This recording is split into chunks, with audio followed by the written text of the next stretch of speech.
ay rated PG. Patnubay at gabay ng magulang ay kailangan sa mga batang manonood. Biyernes ng gabi po ngayon mga kapatid at syempre ito po ang Juicy, huling araw na ating pagsasama para sa linggong ito. Magkakasama kami ni Icy Mendoza, napakagandang Gladys Reyes, at napakagandang mga kwintas ni Shalala. And of course ang aming prinsesa, Alex Gonzaga. Di ba naman? At para naman po mga kapatid sa iiwanan naming baon para sa inyo ng Sabado at Linggo, heto na po ang aming kwento sa Juicy Headlines. Isang maningning na pagtatapos ng linggo ang hatid ng inyong paboritong showbiz chikahan. Kaya tutukan na ang mga malalaking pasabog ng Juicy. Sara Geronimo, pinag-iingat kay Kian Cipriano. Dennis Trillo, gumagawa raw ng hakbang para mas mapalapit sa ina ni Bianca King. Shamsi Supsop, handa nang ipasa ang corona sa susunod na binibining Pilipinas. Black Diamonds na regalo kay Lara Higaman, pinag-ipunan raw ni Marco Alcaraz. Kasalang Hayden Ko at Doktora Vicky Bello, matutuloy na ngayong taon. Mark Hill, inspirasyon ng kanyang bagong apo. Award-winning actress Glidel Mercado, magiging kapatid na nga ba? At Sharon Cuneta, Julian Santos at Kim Chu, nagsama-sama sa isang proyekto. Siguradong kompleto na ang recados ng inyong mainit na gabi. Kaya dito ka na sa tunay na nangunguna. Juicy! At para naman sa ating showbiz feed. May kwentuhan kasi nakikinig kasi ng chismisan. Lagi ako nakikinig. Okay. Alam mo naman ako, listener, good listener. Okay, ibinuking ng utol na si Ryan. Joff, bibili na ng bahay para sa kanila ni Carla Varga. Hindi, Carla Abellana ito. Sulat sa Bulgar ni Nene, Ate Nene Riek.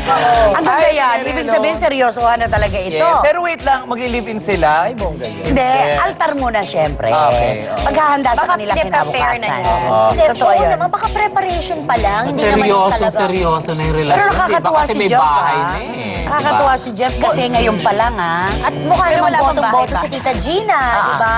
Alam. Ganun ang bawat magulang. Kung saan Yes. maligayang anak, doon na rin siya. Exciting yan. Oo, totoo Eh, yan. susunod dito sa bahay bata na pag nagpakasal sila. Okay, May mga Alex. bata naman kahit di pa sila nagpapakasal. Okay, heto na po ang laman ng ating Express Pasabog Top 5. Express Pasabog Top 5. Kasalang Hayden Ko at Doktora Vicky Bello. Matutuloy pa nga ba? Hayden, handa na nga bang makaharap ang mga taong nakaalita noon? Mainit na pinag-usapan noong nakaraang taon ang planong pagpapakasal ni na Hayden at Doktora Vicky Bello. Pero dahil sa hindi marino na dahilan, ay parang naunsyam ito. Kaya naman hindi maiwasang magtanong ang karamihan. Posible pa bang matuloy ito ngayong 2012? Yeah, meron na kaming wedding band eh. Anong plano niyo ngayon? This year, 2012. Simulan namin yan sa wedding. And then after that, let's see. Hindi pa namin talaga na pag-uusapan ng mabuti yan. Kasalan, honeymoon, next yung anak. Ginagawa na rin namin ng paraan yan.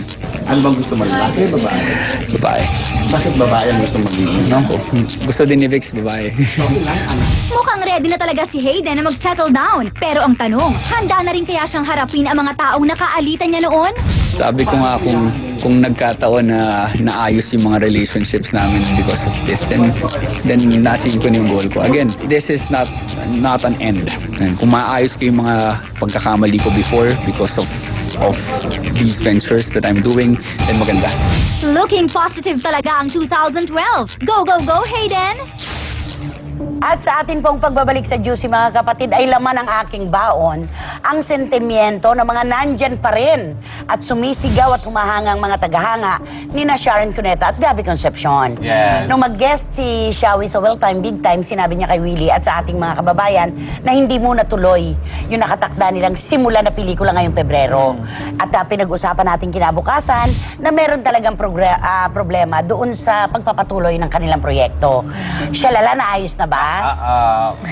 Feeling ko. Talaga hindi daw Sana makapagsalita naman, na oo. diretso. Pero ayon nga kay Ma'am, sabi ni Boss Big, gagawin niya talaga ito.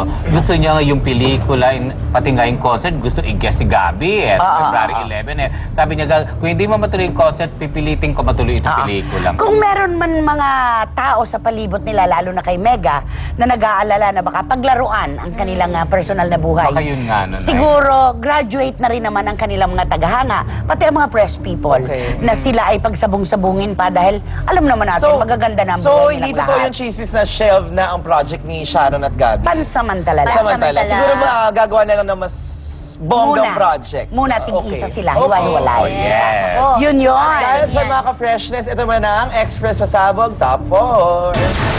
Express Pasabog Top 4, Shamsi Sup-Sup. Excited na sa susunod na Binibining Pilipinas.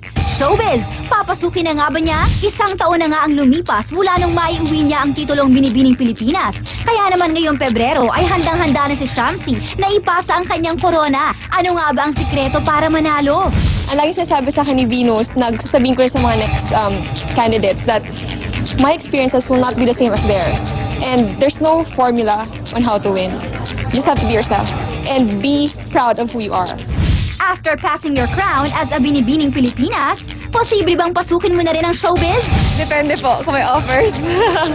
Well, there will always be a room for a beautiful lady like you, Shamsi. At para naman sa ating showbiz feed, rakistang chick boy, Sarah Geronimo, pinag-iingat kay Kian. Ay, kawawa Nagulat naman naman. ako. Oh, Ano, sino nagsabi na Cipriano? Ayaw ni Mommy Divine, Oo. sabi natin Mary Rose. Akala ko yung headline, Sarah Geronimo, pinag-iingat sa rockstar, sabi ni Alex. Hindi ka pa na-hurt pag may maganitong issue tungkol kay Nasad Kian? nga siya, nasad Sabi ko na nga ba? Hindi, Ay, bakit? Teary-eyed, teary-eyed. Pumoporma na naman ba si Kian kay Sarah? May chika ka ba dyan? Kasama ba sila sa concert? Ano, bakit sila? Ano ba itong kwento Ba't na ito? nag-iingat? Iba ang pinupormahan ni Kian, nanay. Sino? Secret. Hindi nga, walang biro. Eh, bakit Kaya alam ko kaya? hindi si Sarah dahil, Pero teary-eyed siya. Oo. Hindi na siya apektado. Wala na yun. Naluluha Mula nung na makita siya. niyang hindi makaiyak si Kian sa eksena, hindi na rin siya lumuluha. Hindi, walang biro. Nandiyan pa ba si Kian sa puso mo? as a friend. Bilang kalaki. Oh, ano ba advice mo kay Sarah? Ka-working team. Kunwari niligawan si Sige, Kian. sige. Hindi naman, siguro as of now, hindi naman talaga, feeling ko hindi naman talaga si Sarah ang nililigawan ni Kian. Iba atang may ibang pinopormahan si Musikero Kian. din? Hindi ko alam. Musikero din? Sa mundo rin ng Non-show musika. I think si Mami Divine. Oh, si Mami Divine. Pero hindi, pansinin niyo si Kia kung kani-kanina nililink na girls. Pati Pati nga kay Vice ganda, di ba? Walang ano. Charming naman talaga si Kian, bigyan natin sa kanya yun. Kay Vice, hindi naman seryoso yun. Friendship Feeling ko, lang yan, as oh. mag-friends dahil ang Magbabarkada tagal sila. nagkasama talaga dati. Oo. Ayun kay Alex. Parang going sa totoo na. Going there? Going there. Nalala ko yung blind item natin, yung isang isla. May babae talaga. Nakakahiya Nagmamam naman na siya. nagmamam.